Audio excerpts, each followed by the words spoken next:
All right, first the epoxy.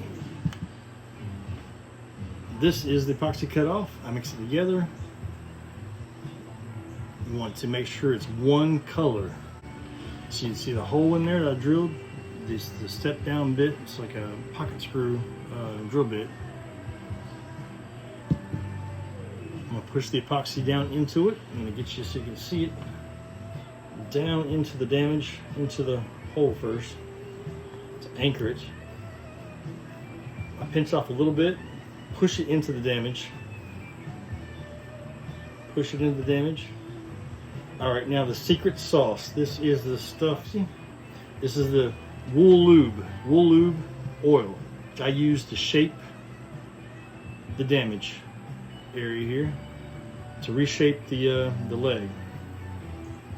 What I do, I use a wooden block. Tap it in place. This also pushes the epoxy down into the wood to anchor it. And the wool lube will get rid of the excess. You see that excess there. Less sanding, better. This will make your life so much easier.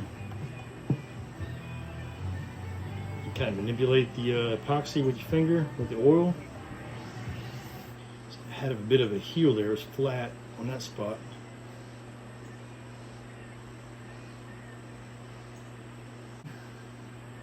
Less time sanding.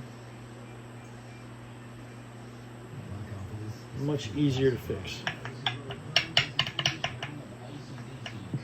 Flat spot there. Get back up here with this heel. Kind of burnish it just a little bit. Your thumb. No real edges. Kind of feathered in place. Let's see. Good song.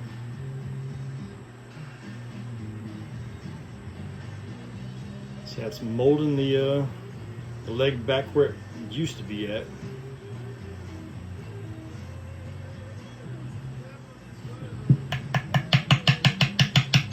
I'll get back to you.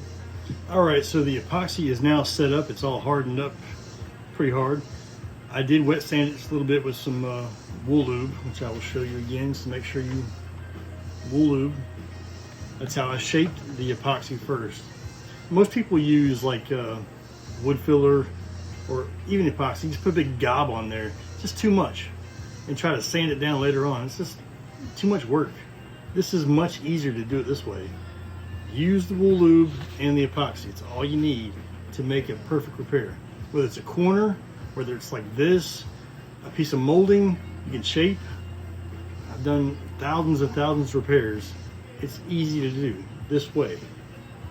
So next up, I want to tape it up and paint it.